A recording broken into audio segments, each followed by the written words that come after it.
Hello everyone, সুপ্রভাত। কেমন আছো সকলে? আশা করছি সবাই খুব ভালো আছো। আমিও ভীষণ ভালো আছি। সকাল থেকে উঠে একটু মায়ের হাতে চা খাওয়া হয়েছে। মা দুধ চাটা জাস্ট অসাধারণ বানায়। তো যাই হোক, আজ হলো বাড়ি যাওয়ার দিন। মনটা খুব খারাপ খারাপ করছিল। সকালবেলা যদিও চা খাওয়ার খুব একটা মুড ছিল না, মা বলছে বাবু আজকে তো বাড়িই চলে যাবি, আমার হাতে একটু চা খেয়ে নে। তো সকাল সকাল চাটা খেয়ে আজকের ব্লগটা স্টার্ট করলাম। আজকে বিকেলবেলায় বাড়ি চলে যাব। খারাপ লাগছে, একটু কষ্ট হচ্ছে। মাঝখানে প্রায় অনেকগুলো বছর এতদিন টানা থাকা হয়নি। এইবারে 4 থেকে 5 দিন আমি টানা থাকলাম। না হলে আসতাম, চলে যেতাম পরের দিন, বা একদিন মাঝখানে গ্যাপ দিয়ে পরের দিন চলে যেতাম, কিন্তু এইবারে একটু থাকতে পারলাম। যাই হোক, আর এখানেও টুকিটাকি আমার কাজও ছিল, ওই কাজগুলোও গুছিয়ে নিয়েছি। আর আজকে সকালবেলা টিফিন এবং দুপুরে লাঞ্চ সব কাকুর ঘরে নেমন্তন্ন। তো এতদিন অবধি মায়ের কাছে খেয়েছিলাম, আজকে খাবো আমার কাকুর কাছে, কাকিমার কাছে। তো সে কারণে তোমাদের দাদাভাইকেও নেমন্তন্ন করেছে। তো আজকে দুপুরবেলা নেমন্তন্ন আছে কাকুর বাড়িতে। সকালবেলাও আমি টিফিন করব, আর দুপুরবেলা ওখানেও লাঞ্চ করব। আয় আয়, ভেতরে চলে আয়। কাকিমা এসেছিল, আমার সোনা বাবার আবদার হচ্ছে ছোট দিদিভাইয়ের সঙ্গে আমি ছোট দিদিভাইয়ের ঘরে যাব। এখন এখন আর ঘরের ভেতরে যাব না, আমি ছোট দিদিভাইয়ের সঙ্গে ছোট দিদিভাইয়ের ঘরে যাব। ও বাবা, আর একটা তোমাদের কথা শোনাই, শোনো। বাবা বাবা বাবা, যেও না, না খালি পায়ে যেও না। ও বাবা শোনো, আমি বলছি আজকে বাড়ি যাব তো। চটি নেই, জুতো নেই? আমি জুতো নিয়ে এসছি তো, জুতো পরিয়ে দেবো। ও বাবা আজকে বাড়ি যাবে তো? তোমাদের এটাই শোনানোর ছিল। কবে যাবে? আর কালকে ও যদি জিজ্ঞাসা করা হয় বাবা বাড়ি যাবে, বলবে না, হ্যাঁ বলবে কালকে। তো তোমাদের এটাই শোনানোর ছিল যে আমার সোনা বাবা কি বলে। হ্যাঁ যাবি যাবি, আমি নিয়ে যাব, আমি নিয়ে যাব। শোন, আমি নিয়ে যাব। বাবাকে আমার যখনই জিজ্ঞাসা করা হয় বাবা বাড়ি যাবি, না আমি বাড়ি যাব না, তুমি যাও, আমি বাড়ি যাব না। ও বাবা, বাবা বাড়ি যাবে তো? কালও যদি জিজ্ঞাসা করা হয় বলবে আমি বাড়ি যাব না। আমার সোনা বাবার এই কথাটাই তোমাদের শোনানোর ছিল। আমি যখনই জিজ্ঞাসা করি বাবা বাড়ি যাবে, বলবে না আমি দিদিভাইয়ের ঘরে থাকবো, আমি বাড়ি যাব না। হ্যাঁ, কি গো মা, পাকা পেঁপে? আর মা গাছ থেকে এখন পাকা পেঁপে বাড়ছে। কোথায় পড়লো গো বাবা? তুমি যেও না। দেখো কতগুলো পাকা পেঁপে পাড়ছে। বাবা কুড়িয়ে নিয়ে আসো, কুড়িয়ে নিয়ে আসো, পালিয়ে এসো, পালিয়ে এসো রাস্তা থেকে। আঠা আছে গাছে, অনেকগুলো পাকা পেঁপে হয়েছিল, মা এখন সকালবেলা পাকা পেঁপে পাড়ছে। হ্যাঁ, আর কতগুলো পেঁপেগুলো পেকে গেছে মা, সুন্দর হলুদ হয়ে। আরও রাখলে আরও সুন্দর হলুদ হয়ে যাবে। হাই মা, পুকুরে পড়ে গেল নাকি গো? আমি নিয়ে আসছি, দাঁড়া, আমি নিয়ে আসছি। মা এগুলো কি পারছো? আমি নিয়েও বলেনি। মা বলছে এগুলো তোকে দেবো বলে পারছি। আর ছোট দাদা আসছে। হাত জামাতে গোটা আঠা লেগে যাচ্ছে রে। কটো কটো নিচে রেখে দে।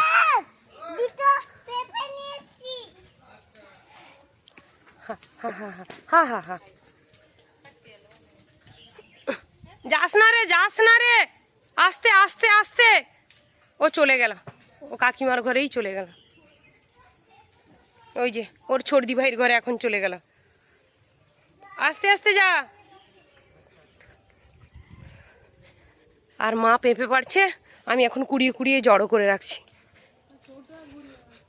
হ্যাঁ যাচ্ছি গো। আর ইস,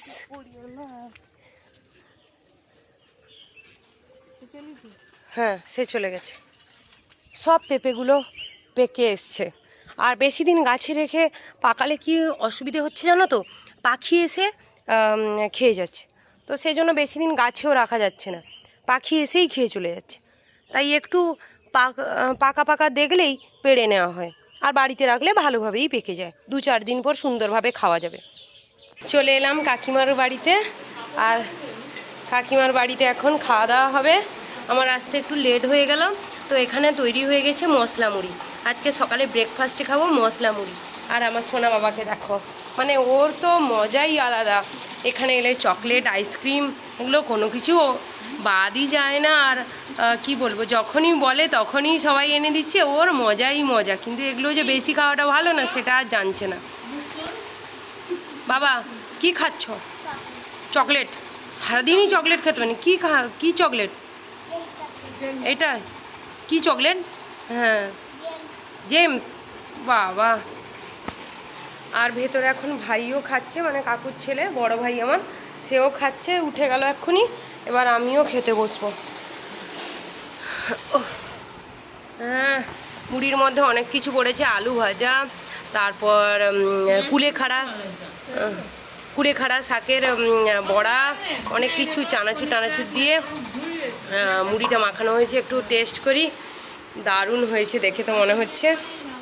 বাবা তুমি আলু ভাজা খেয়েছো? তুমি তো আলু ভাজা ভালোবাসো। ও বাবা, তুমি আলু ভাজা খেয়েছো? সে এখন এটাতেই ব্যস্ত। তোমাদের দাদা ভাইও এখনই চলে এলো, আর আমি মাঝখানে আর কিছু ভিডিও বানিয়ে উঠতে পারিনি, টিফিন করেই চলে গিয়েছিলাম আমার সোনা বাবার চুল কাটানোর জন্য। তো এখানে পাশাপাশি একটা পার্লার আছে, ওই দিদিভাইয়ের কাছে গিয়ে কুচি সোনার চুলটা একটু সাইজ করে কাটিয়ে নিয়ে এলাম। তো তোমরাই দেখো কেমন লাগছে ওকে। পেছনটা যে ছোট করে দিয়েছে, এদিকে ঘুরো, এদিকে ঘুরো, এদিকে দেখি দাও।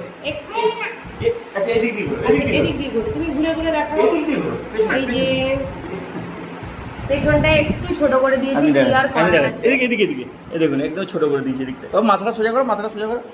এইখানে তুলে দিয়েছি উপরে। একটু ছোট হয়ে গেছে, আমি যখন পড়া শেষে দেখলাম যে একটু হালকা ছোট হয়ে গেছে। এর থেকে আমি বাড়িতে যে কাটতাম সেটা অনেক ভালো।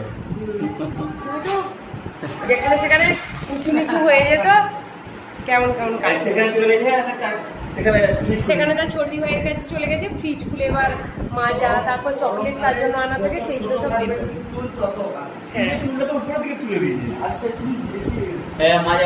কাকু বাড়ি চলে এসছে, এবার সবাই মিলে লাঞ্চ করবো। হ্যাঁ, তার জন্যই আনা থাকে। সে চকলেট খেয়েছে আজকে 2টো ডেয়ারি মিল্ক, তারপর আবার গেছে মাজা বের করতে। এখন মাজাটাও খাবে। এক্ষুনি ভাত খেয়ে উঠেছে চিকেন দিয়ে, এখনই তাকে খেতে হবে। বাবা চিকেন দিয়ে, বাপরে। বাবা একটু পরে খাবে, বাবা একটু পরে খাবে গো বাবা। খাসি চিকেন। খাসি চিকেন। তাকে জিজ্ঞাসা করা হচ্ছে তুমি কি দিয়ে খেয়েছো, বলছে খাসি চিকেন। না আমি জিজ্ঞাসা করলাম কি দিয়ে খেয়েছিস, বললো খাসি চিকেন। খাসি চিকেন।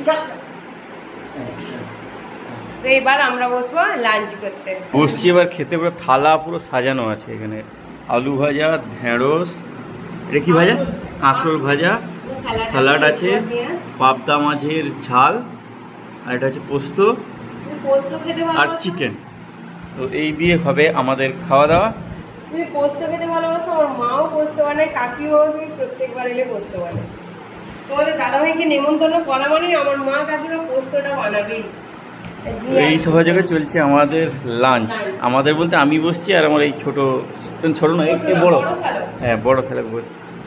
সময় হয়ে গেছে ব্যাগপত্র গোছানোর, তাই জামা কাপড় সব কিছু যা যা বের করানো হয়েছিল সব এনেছি। এবার ভাঁজ করব, একে একে ব্যাগে পাট করে রাখবো। আর সোনা বাবা এখন ঘুমিয়ে আছে। এই একটা ব্যাগ এখন রেডি হয়ে গেছে, এই আর একটা ব্যাগ রেডি হবে। আর তোমাদের দাদাভাই এবার বেরিয়ে চলে যাচ্ছে, ও একটু রেস্ট নিয়ে এবার চলে যাচ্ছে। আর আমি একটু বাদে যাব, আমার একটু বাদে যাওয়ার কারণটা আছে। হ্যাঁ সাবধানে এসো। হ্যাঁ আর ঠিক আছে। আর এখানেও শাক পাতা অনেক রকম সবজি টবজি এগুলা ব্যাগে ঢোকানো বাকি আছে। এই এত পেঁপে, এই হ্যানা ত্যানা অনেক কিছু বাকি আছে এখনও প্যাক করতে। আর আমি তাই একটু বাদে যাব, এত জিনিসপত্র নিয়ে যাব, তো তাই জন্য আমি গাড়িতে করে যাব, বাবা গাড়ি ঠিক করে দেবে, তো তাই জন্য আমি একটু বাদে যাব। তুমি তাহলে সাবধানে এসো। হ্যাঁ, আর আমরা তাহলে একটু বাদে যাচ্ছি। এই এক ডিফিকাল্ট কি বলবো সময়, মানে কষ্টের সময় যদি বলা যায়।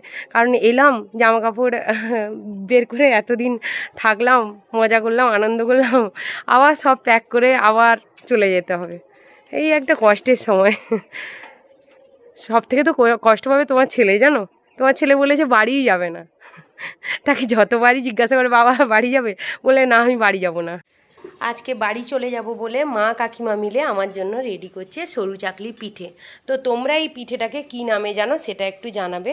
আর এই জায়গাটা এতটাই গরম, কারণ এই জায়গাটায় মাথার ওপর যে চালটা আছে ওটা হলো এজবেস্টস দিয়ে, তার কারণে ভীষণ গরম এই জায়গাটা। আর উনুনের কাছে বসে তো সবাই করছে মা কাকিমা, তো ভীষণ গরম লাগছে। একবার মা কিছুটা তৈরি করে, একবার কাকিমা কিছুটা তৈরি করে, এভাবে পাটে পাটে দুজন বসে বসে সরু চাকলি পিঠেটা রেডি করছে।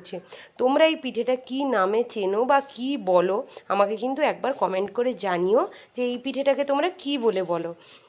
এখানে এতটা রেডি হয়েছে আর এতটা রেডি করেছে কখন থেকে বসে বসে জানো। এই পিঠেগুলো তৈরি করতে এতটা সময় লাগে কি বলবো। আর পিঠেগুলো তো খুব পাতলা হয়, খেতে দারুণ হয়, দারুণ। মা কাকিমার হাতের এই পিঠেটা দারুণ খেতে হয়। এই যে কতটা পাতলা বুঝতেই পারছো, দুধ দিয়ে ভিজিয়ে খেতে এত সুন্দর লাগে। তো তার কারণে এই পিঠেটা বানানোর জন্য ভীষণ টাইম লাগে। এটা এই এই এক থালা পিঠে বানিয়েছে, বেলা ওই 1:30 1টা থেকে শুরু করেছে, দিয়ে এতটা অবধি এখনও বানানো হয়েছে। তারপরেও, হ্যাঁ মা শুনছি, তারপরেও এখানে গামলাতে এতটা আরও ব্যাটার রেডি করা আছে বানানোর জন্য। মানে রাত 10টা এখানে কাকিমা আবার কিছুটা রেডি করছে, সরু চাকলি পিঠে তৈরি করছে। তো কাকিমা এটা মনে হয় শেষ করতে বেলা 10টা মতো মা বাজবে মনে হয়। এই এতটা শেষ করতে 1টা থেকে শুরু করেছে, দুপুর 1টা থেকে রাত 10টা বাজবে। দুজনে মিলে মেয়েটা বাড়ি চলে যাবে। আর এই সরু চাকলি পিঠেটা আমার শাশুড়ি মা, আমার পতিদেব, আমার ছেলে, আমি সবাই, আমার বাড়ির এখানে বাড়ির সবাই, কাকু কাকিমা, বাবা মা, ভাই সবাই ভীষণ ভালোবাসে। হ্যাঁ বলো, এগুলা কি আমার ছেলের হোক নিচ্ছি। ইলেকট্রল পাউডার খেতে ইলেকট্রল পাউডারগুলো খেতে ভালোবাসে। হ্যাঁ কিছু হবে না, ইলেকট্রল পাউডার খেতে ভালোবাসে, ইলেকট্রল পাউডার। আর মৌসম্বি, কলা, ওর পেয়ারা, যা যা পছন্দের, কোথায় পড়লো বলতো, যা যা পছন্দের ফল টল ওগুলো মা এবার ব্যাগে ভরাচ্ছে। মানে এতদিন এগুলো এখানে কিছুটা কেনা হয়েছিল, ও এতদিন খাচ্ছিল, আর যেগুলা সব বেড়ে টেড়েছে সেগুলো এখন সব ব্যাগে ভরতে হবে ওর জন্য। আর পিঠেটা নেবো, চলো। এত কষ্ট হচ্ছে, আমারও ছেড়ে যেতে কষ্ট হচ্ছে, তার সাথে আমার এই পছন্দের খাবারগুলো তৈরি করতে এদের যা কষ্ট হচ্ছে গরমে। যাই হোক, সবাই আবার রথেতে যাবে, রথে আবার দেখা হবে। অবশেষে বাড়ি যাওয়ার জন্য রেডি, আর ব্যাগপত্রও রেডি। খুব খুব মন খারাপ করছে। আর সবাই এখন কি বলো, ব্যস্ত আমাকে এগিয়ে দেওয়ার জন্য। আর ব্যাগপত্র নিয়ে সবাই আমাকে গাড়িতে একটু তুলে দেবে, এতগুলো ব্যাগ তো, তার কারণে কাকিমা এখানে, মা এখানে কুচু সোনাকে জুতো পরিয়ে দিচ্ছে। আর সোনা বাবা তো আমার যাবেই না, কিছুতেই যাবে না। এই যে বলছে বাইকে যাব, কিছুতেই বাড়িতে যাবে না। প্রায় আধ ঘন্টা হয়ে গেছে ও কান্নাকাটি করছিল। চলো আসো, চলো যাই, চলো। বাড়ি চলে এসেছি অনেক আগেই, সন্ধে ডোবার আগেই বাড়ি ঢুকে গেছি। আর সোনা বাবা এসে ভীষণ কান্নাকাটি করছিল 1 ঘন্টা মতো। আর বাচ্চারা পড়ার শেষে সোনা বাবা এখন খেলা শুরু করে দিয়েছে, আর সোনা বাবার মনটাও ফ্রি হয়ে গেছে। বাবা, ও বাবা, আর মন খারাপ হচ্ছে না তো? বাবা, আর মন খারাপ হচ্ছে না তো? না, হচ্ছে না। তো সে কারণে যাই হোক, ওর মনটা একটু ঠিকঠাক হয়েছে। এই বাচ্চাগুলো যখন পড়তে এসেছিলো তখন একটু মনটা ঠিক হয়েছে ওদের দেখে, না হলে একই কথা, আমি বাড়ি এলাম কেন, আমি আবার যাব। তো এখন এই যে খেলাধুলো চলছে বাচ্চাদের সঙ্গে, বাচ্চাগুলোর পড়া শেষ। আর মা এখানে মায়ের ডিউটি করছে পড়ানো শেষে একটু সিরিয়াল দেখা।